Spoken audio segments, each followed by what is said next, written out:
So let's start with the story, and then we can talk about the details of judging favorably. So I'm going to share with you a story that I recently read from a lecturer in Jerusalem, and she used to be a Hindu student, and she went to India for her college years.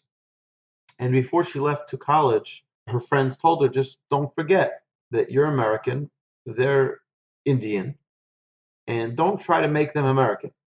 Okay? Don't try to change them, and don't try to, don't buy them things, and don't just leave them the way they are. They have their culture, you have your culture, and just understand those differences. Okay. Her school had like they stayed in some sort of hotel for women, and they had servants who would serve them and take care of them, bring them their food and bring them their whatever, they wash their clothes, etc. Which when they paid, that was part of the service of the. Okay, this young girl who was serving her, she realized that one day she walked into her room and the servant was limping. So she asked her, why are you limping? So she showed her, like all Indians in that province, in that area, were walking barefoot. She was walking barefoot and had this huge gash in her foot, in the bottom of her foot. So she said, that's crazy. You can't walk around like this. She took her to a doctor immediately. And the doctor says if she doesn't get a pair of shoes, if she's going to continue walking like this, she'll be infected. It'll be infected very severely, and she's never going to be able to walk again. So what does she do? She put her American cap on, and she quickly goes to the store and buys her a pair of shoes. Exactly what she was told not to do.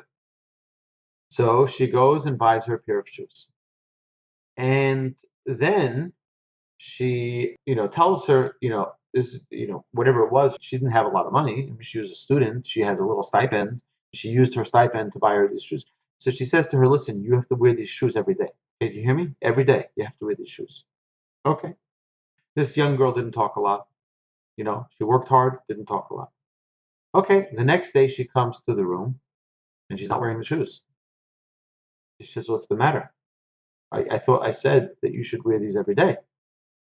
So she picks up her feet and she shows her that she has these huge blisters. And she realized, one second, if she doesn't have shoes, she certainly doesn't have socks. I better go buy her socks. So she went, ran out, and bought her socks. Bought her 2 pairs of socks. And sure enough, the next day she didn't show up. And a few days later, she sees her from afar, and she sees she's walking barefoot. And she becomes irate. She's being taken advantage of. She just got a pair of shoes out of her, a pair of shoes she can't afford, and she got very upset. Having last week spoken about finding favor in other people, okay, meaning if judging people favorably, what is your analysis to this story? But let me tell you what actually happened, okay? This woman saw, this young college student saw the mother of this girl. And she runs over to the mother and she says to her, I don't understand your daughter. What's wrong with her? I bought her these shoes and I still see her not wearing them. She's going barefoot. So the mother says to her, she says, don't you understand? These are the only pair of shoes she will have her entire life. Shouldn't she save it for special occasions? Oh, God. Okay? That's the true story of exactly, which really is a collaboration of what everyone was thinking. But that's the way we need to start thinking about other people before we judge them. The Torah commands us, okay? The Torah commands us. I'm going to read it here from, Leviticus 19:15. Judge your fellow man justly, okay? And the commentators explain this to mean judge your fellow man favorably and interpret his actions and words only to the good. Only to the good. That means we have to look at humanity as being positive, people who want to do good, people who do, I mean, is there anybody here, okay, if you came over and you said, I need to borrow some money so that I can feed my family, okay, and then the next day I ask your child, God forbid, if any of us had, right? Someone came over and said they needed, right, to feed their family. And we give them money, and then we see them the next day, we see their children, they say, well, I haven't eaten in a week. You wonder, like, what's going on? Are they gambling the money away? Like, what are they doing? What's happening? So we have to understand that nobody wants to starve themselves or their family. Are there people that aren't? Well, there are some people. And it's sometimes why we listen to these stories to justify our our negative way of thinking, right? So you see, there are thieves out there. There are crooks. There are people who are gambling addicts, and they're stealing away from their kids' piggy bank. Are there such stories? Of course there are. But the Torah says, judge every person favorably. Okay? There's actually two Mishnahs that contradict each other. The first says, judge every person favorably. The second says, don't judge your fellow till you're standing in their place. Which is it? Should I not judge them till I'm standing in their place? And when I am judging them, I should judge them favorably, or should I just not judge them? Which one? So our sages tell us that it's inevitable that we are judges. We mentioned this last week. It's inevitable that we are all judges. There's no such thing as a person who lives in a no judgment world. We're all judging every day. And just to give you an idea about this, right? We judge every day what's right and wrong for us. We're judges, right? We make that judgment whether or not we should get out of bed or hit the snooze button. That's a judgment we make, right? Am I going to be happy or am I going to be sad? It's a judgment. When we see other people, we're making a judgment. Should I be friendly? Should I be kind? Should I be gracious? Or should I be obnoxious? That's our judgment that we make. So inevitably, we're making judgments. Torah says, be positive in your judgments. Right? When you talk positively, you'll be positive. When you act positively, you'll be positive. When you think positively, you'll be positive. And when you judge others positively, you'll see positive in other people. Okay, it really is such a fundamental perspective in Judaism. Try to come up with a reasoning. So just a few examples here. Instead of faulting a friend for not calling you back when she said she would, right? You could think maybe she tried to call me back, but I was on the other line. Or maybe she received an important phone call just as they were dialing my number.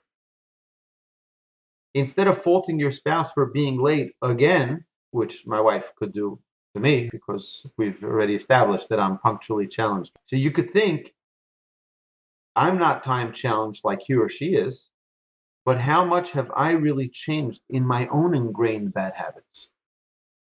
It's very easy to castigate someone else. Look at them. Look, I can't believe it. They're right. But how much of my own did I change?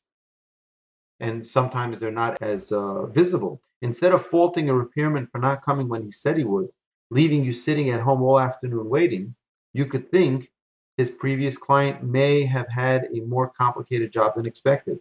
Or when he went to phone me that he'd be late, he couldn't find my number, or his cell phone battery was low.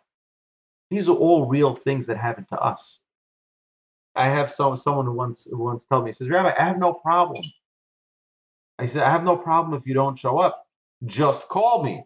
And I try to explain to him, yeah, ideally that would be great.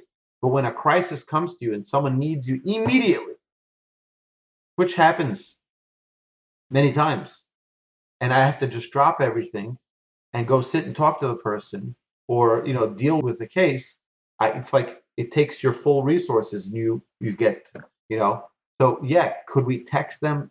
Ideally we should, but that's not always possible.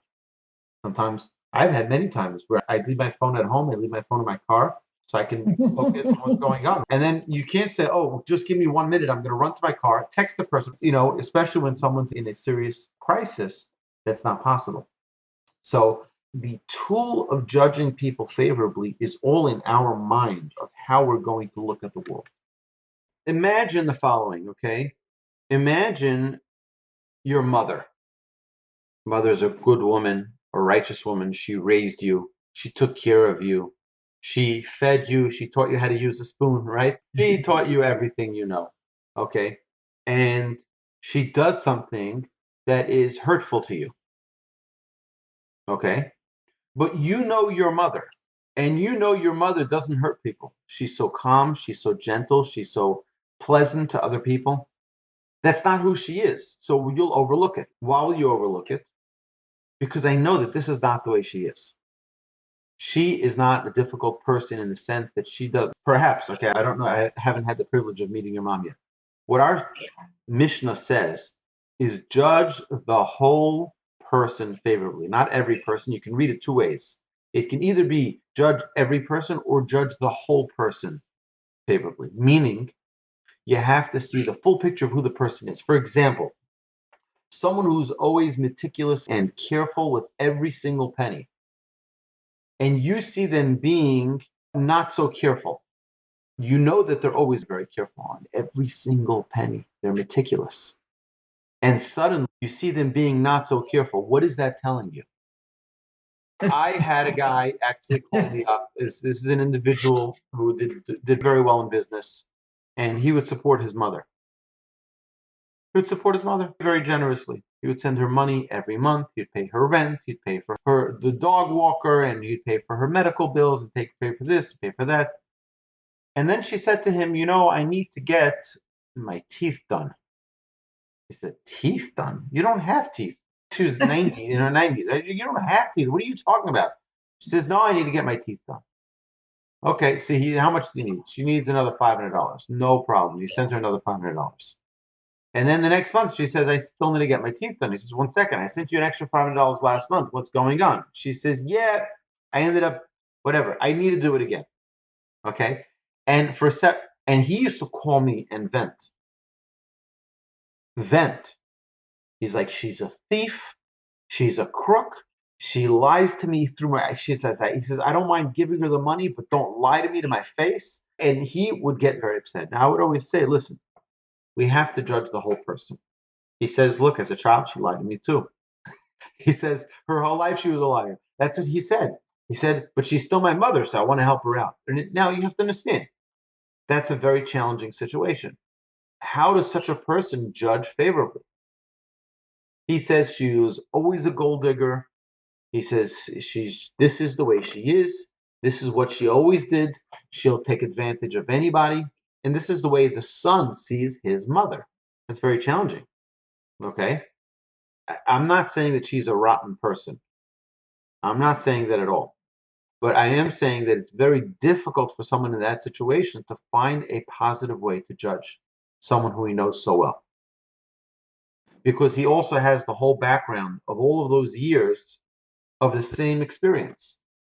Now, if the opposite is true, where you know the person as being a good person through and through, and now they're displaying a challenging situation, so it's very easy. Or it's not easy, but it's easier. Where you can just say, you know what? I know this person for many years, and they've always been very honest, very straightforward. They've always been, right? There must be something here that I don't know. And you can leave it at that. I shared with you the story of the past. I'll just refresh the story. It could be used in a different class to begin with, so please forgive me. So I was in shul one Friday night, and this is shortly after I had given a class on this topic. This is many years ago, so about 25 years ago. I was a young student in yeshiva, and it was my turn to talk about a midah, a trait, and I spoke about this topic. Judging people favorably, I said to come up with a story, come up with some type of rationalization, right? Okay, so Friday night I'm standing in synagogue. It's pretty full, and there's not really many seats available. So I take my sitter and my prayer book, and I'm, putting it on the shelf on the side of the synagogue, and I'm praying. And they're singing the songs of Lecha Dodi, and I'm strolling back and forth singing the song. And as get back to my spot where I'm standing, I see my sitter is gone. Didn't fall. It's not on the shelf. The shelves are empty. No more. The place is packed.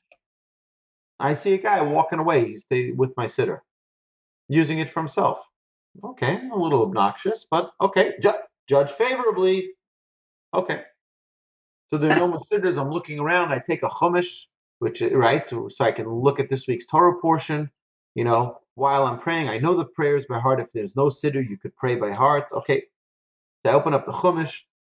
I'm looking at this week's Torah portion, and we're singing the songs of L'Chadodi, and I'm walking back and forth, the aisle, while I'm thinking about, okay, turn around, and the same guy took my chumash and sat down.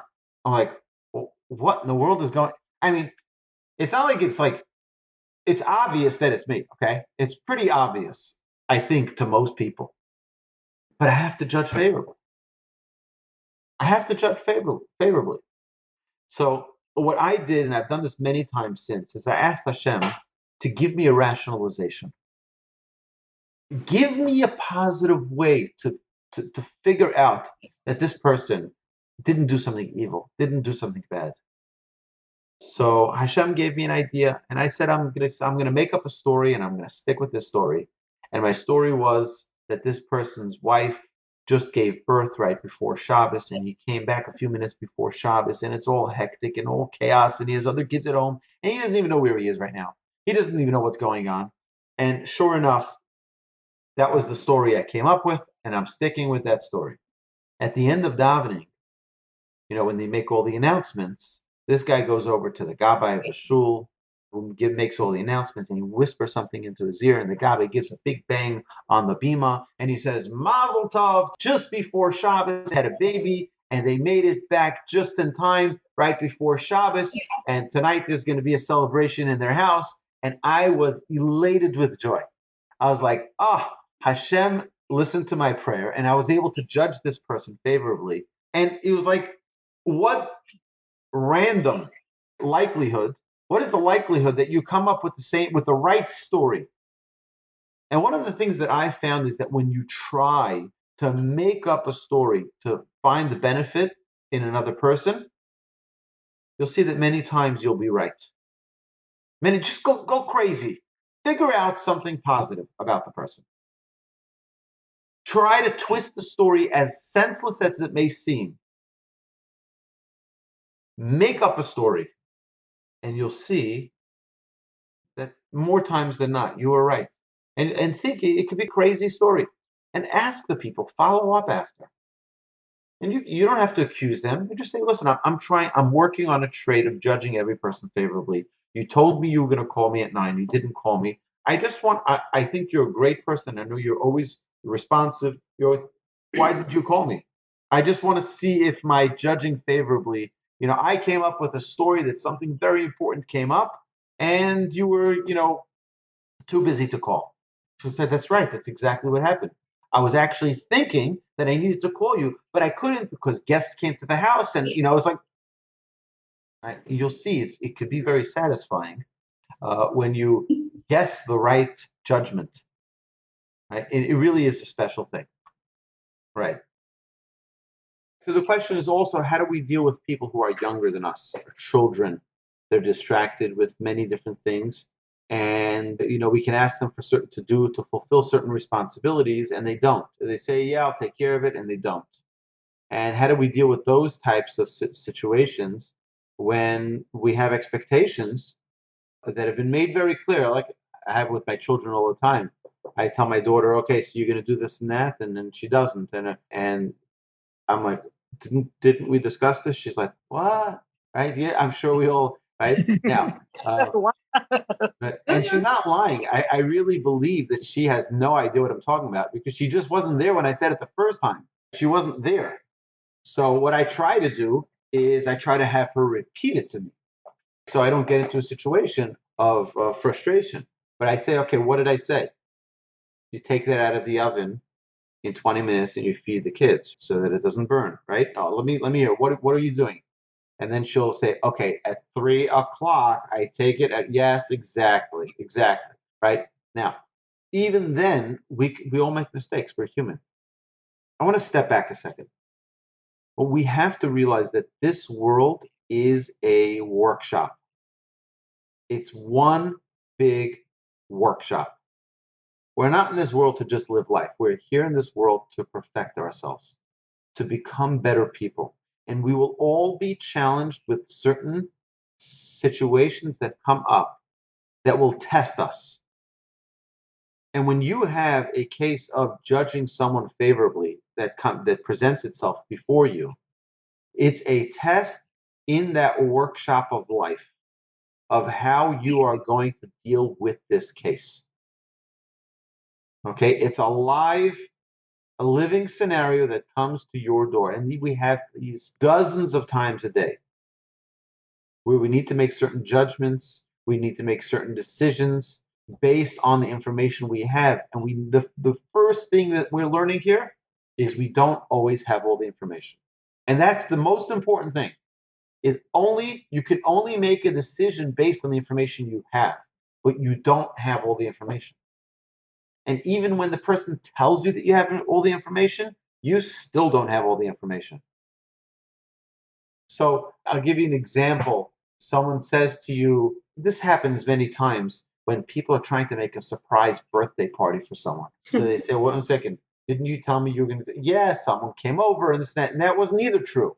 Really, in 2 days, you'll see that it was all a surprise birthday party. Right? Many times. And you have all of these, inconsistencies that come up and they're like, what's going on with you? And they don't realize that you're really planning this beautiful birthday for them, a surprise birthday. You told me you're going to be here. You weren't there. You were someplace else, right? There was a story I read recently of a young man who wanted to propose to this young lady who he was dating. He says, he's making this whole plan, and he called her best friend over to the house to help with surprising doing the whole proposal and everything. And he texts the girl he's dating. He says to her, where are you? And she says, I'm with my friend shopping.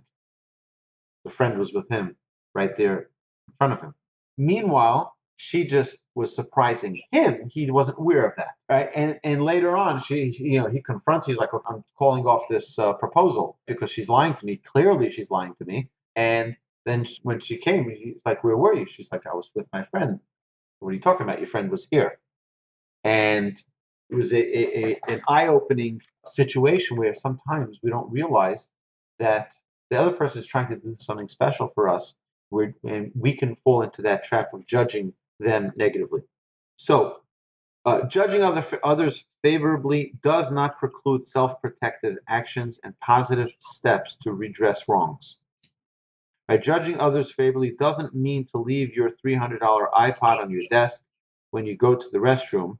It means that if you don't find your iPod where you're sure you left it, check every drawer and pocket before you start suspecting your fellow workers. Often we are sure and wrong. How many times does that happen to us? We end up and we start thinking already, someone stole it. And then we look in our bag and we find it there.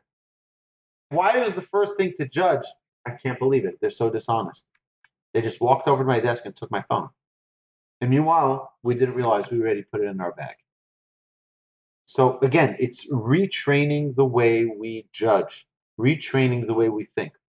So there are there's actually a fabulous book. It's called The Other Side of the Story. It's a green book. I have it back in Houston. I couldn't find it here by my in-laws, but it's a great book on, stories and strategies of how to judge people favorably. Okay, so there are a couple of, I would say, 3 good tools that we need to use to not judge people in a negative way. The first is to stop applying a double standard. Many of us judge others severely while we have a host of excuses for our own reprehensible behavior. For example, we grumble about other drivers who double park their cars and thus block a whole lane. But when we do, it's okay because my son is just jumping into the car. For 1 minute, he's just going to go pick up a dry cleaners. He's just going to go do something else. And for me, it's okay. It's just a second. Like, relax, take it easy. But someone else, we're like, this is, you're so inconsiderate of other people, right? So don't allow a double standard. If it happened to you, you'd say, yeah, it's just a second, just relax. So relax for other people. Don't judge your friend until you reach their place. Like we said previously, this is the Jewish version, right? Dating back 1800 years of don't judge your friend until you've walked a mile, right? In their shoes, right? This means that even when another person has done something culpable, consider the possibility that you would have done likewise if you would have been in the same situation. Your employee or coworker quits and takes a better paying job, showing no loyalty to the company that gave him his start. This happens so many times. I've heard so many stories of this, okay? Before you say, I wouldn't do that, think, but would I do that if I had his mortgage, his debts, and his size family? I have heard from people who said to me, I don't know what to do. If someone you know, someone who's close with your organization, this is what they've done to us. And I don't know, and they tell me the story of how they quit their job to take another job. They're so disloyal. They left us in shambles. I can't believe they'd do such a thing to us. And then I would ask them a little bit about how they got their job. And they said, oh, I was in a different company and, it was this and that. And I left for this job because it was a better. You did the same thing. You did the exact same thing. But it's uncomfortable when you're on the receiving end of it. Did they owe you anything? Did they have any contract that they broke? No. But it's not menschlich. It's not the right thing to do. It's not the. Well, they have responsibilities. They have things they need to. So we have to consider whether or not if this happened to us, would we do the same exact thing? And many times the answer would be yes. Okay? So it's similar to the first one, but again, let's see ourselves. Okay? And the last is admit that you don't know the whole story. That's such an important piece here. I don't know that even when you see the whole story, you're only seeing part of it because you're only seeing what your eyes allow you to see.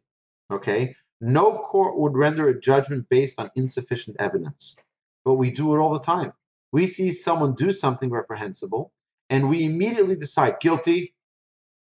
What do we know about the background of the situation or the person's circumstances or challenges? Conjuring up the humility to admit, I don't know, can save us from judgments that are severe and wrong. Right? This is a very important thing, is that we are very confident with our own perspective. Right? I know because I was there. Right, but how much information are we missing from that exact story? Last week we gave that example with the wedding hall, where the family, right?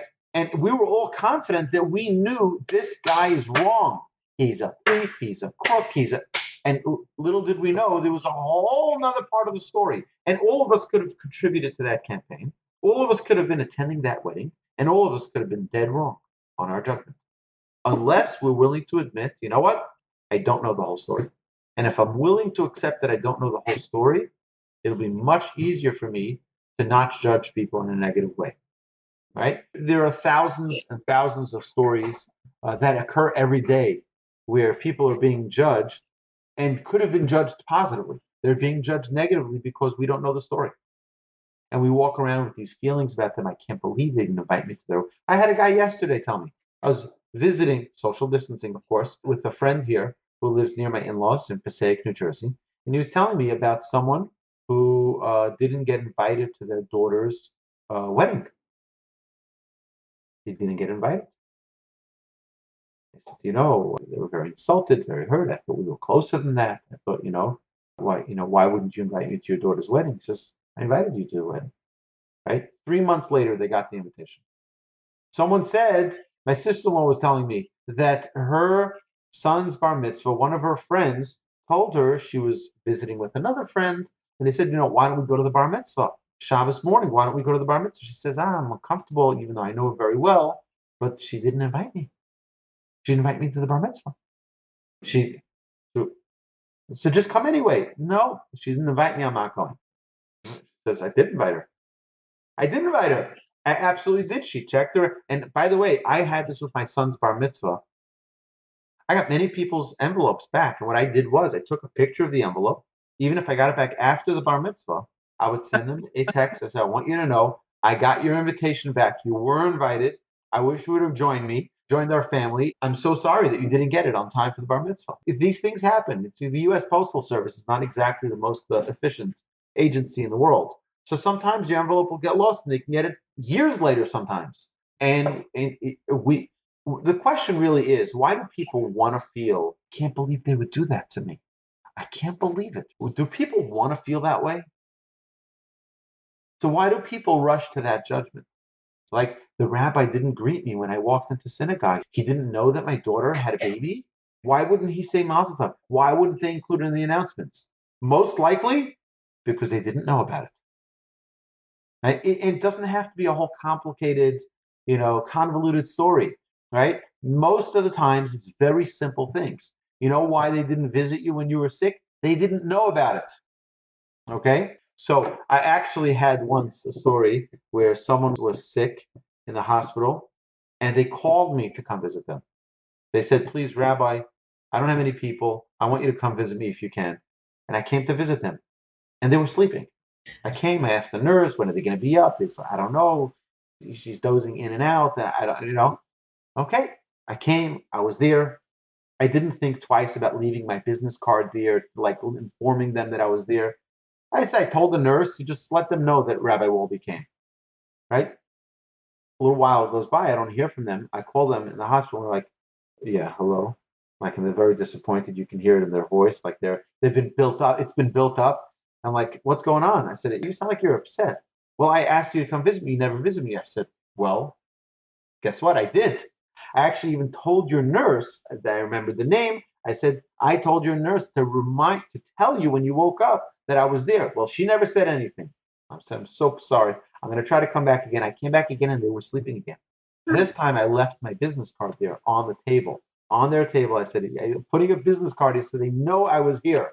And they called me after and they said, okay, I'm sorry that I missed you when you were here. But sometimes people rush to judgment. I don't understand why people want to feel. I think it's because we're very comfortable with how we see things.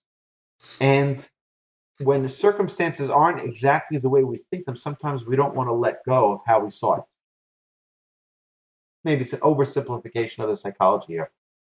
We want to become people who are seeing the world in a beautiful light, who see every circumstance as a circumstance of goodness, not of challenge, not of negativity. We want to be like that. And so this is a great tool our sages give us of positive thinking. Okay. When you start thinking that people are good and people want to do good and people don't want to, right? Then it gives you a happiness and a joy in how you live your life every day.